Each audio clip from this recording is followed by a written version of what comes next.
one step further to help those who are struggling with bills, because Voluntary Norfolk is delivering slow cookers to homes around the county. They're being delivered to clients of Better Together Norfolk and Carers Matter. And Maria Plumb is from Carers Matter Norfolk and joins me. Maria, good afternoon. Good afternoon, Kaylee. Oh, lovely to have you here in the studio. I mean, this sounds absolutely wonderful. So talk me through how did it all start? So Voluntary Norfolk really realised how much the cost of living was impacting on our clients. You know, we're going out there, we're talking to adults and families, and they're saying we're struggling. We can't cook a meal. We can't afford to cook a meal. We don't know how to cook a meal. That was a big issue as well. A lot of the families that we were talking to said we simply don't know how to do it.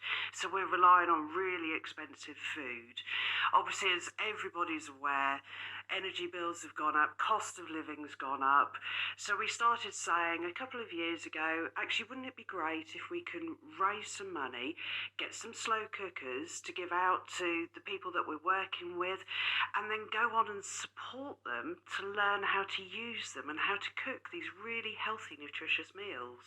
And I mean, they've been brilliant, because I think they've come up time and time again when we're sort of talking about energy, because you don't have to switch on the oven. A lot of things you can bulk cook as well, can't you, and make meals last a bit longer. Yeah, I mean, I don't know about you, but I wouldn't be without my slow cooker. I can make up a huge meal and it will then freeze and go for much longer. So actually, if we give people the skills, if we give them the slow cookers, they can help support themselves. And you know the same as I do, that actually if you have a hot meal inside of you, you can cope a bit more with some of the stress and strains coming your way. I did say that this morning. I was like, I feel like I'm hangry. I think I need my porridge. I need my breakfast. Like I just get that sense that you just don't feel right, do you? And it's really tough at the moment to be in a position where you physically can't afford to eat, or you're having to feed the children or the grandchildren and sort of let yourself go without. I mean, it's a really hard time, I think, for many families right now. And I imagine that the reaction to this has been incredible. It's been absolutely overwhelming. I mean, in terms of the fundraising, we've managed to raise around about £8,000, which has actually been able to get over 130 slow cookers of different sizes, so we can match the slow cooker to whoever we're giving it to, so bigger ones to families, smaller ones to single people, and the response has just been overwhelming. People are so grateful, and they're learning now over how to cook these meals and making changes to their lives. And it's such a long-term thing as well, because I imagine, I was looking at a recipe the other day and it wants me to fry the onions in one pan, I've got to do the stock in another saucepan, and then got to put something in the oven. And I'm thinking, well, this is all energy I'm using, and it's not just that, I've got to wash it all up again afterwards. Yeah. And a lot of the unpaid carers that we talk to just don't have time to do that. They're so busy delivering care to the person that they love. Whereas with a slow cooker, chuck it all in, flip a switch, a few hours later you're done, you've got a meal. And I think the crux of the cost of living crisis has been, you can save loads of money if you part with all this cash on, an air fryer or a slow cooker or, I don't know, solar panels or something like that. It's always like, let's cough up lots of money first, and then we can save money. And unfortunately for lots of people, they can't do the coughing up first, can they? No, they can't. So this is where the slow cookers come in. We've had our teams out busy handing over these slow cookers to families. We've got them linking in with our cooking courses that we're doing along with Norfolk Adult Education. Our Better Together team have been out there as well this Christmas delivering hampers to families to actually, get them the food that they need to get them through the Christmas period. It's all so important. And I know you had a target on this, so do you think you reached your target? Yeah, I think so. And I think we'll probably be doing it again next year. So, I mean, can anyone help? So how were you fundraising for this? Is there a way we can sort of help you to keep this going?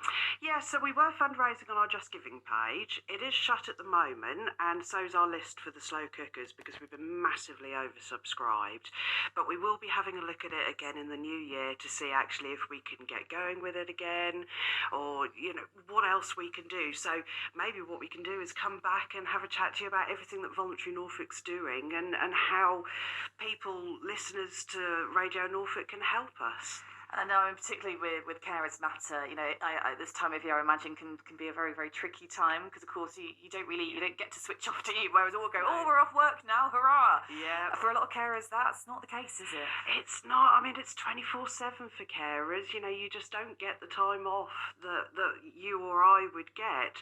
So that's why we've really increased our efforts to actually provide support to these unpaid carers and get them the help and the respite that they need. I imagine a lot of the time it's sort of the isolation and sort of loneliness as well can be tough this time of year. Yeah. So a big part that Carers Matter is doing is actually linking in carers with other carers so that they can pick up the phone, they can talk to other carers, get that peer support, get that you're not alone.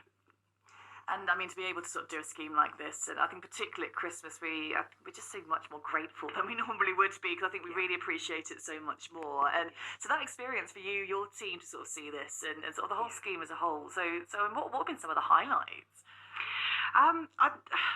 I really do think it's just supporting people where they need it the most.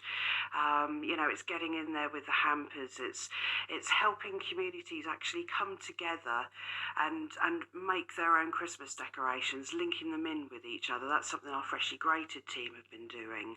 It's about getting out those slow cookers out to the families and seeing the massive positive changes that it makes to people's lives. They've been the highlights for us. And I mean, if you're listening now, maybe you are a carer, or maybe you have been struggling, and perhaps you have got a slow cooker, and you're sort of thinking, well, I still don't know, because I think the education part's so important, isn't it? Sort of knowing what to do with it.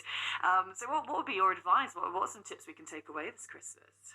I think the most important thing actually is check out what we're doing. Make contact with us, just reach out to us.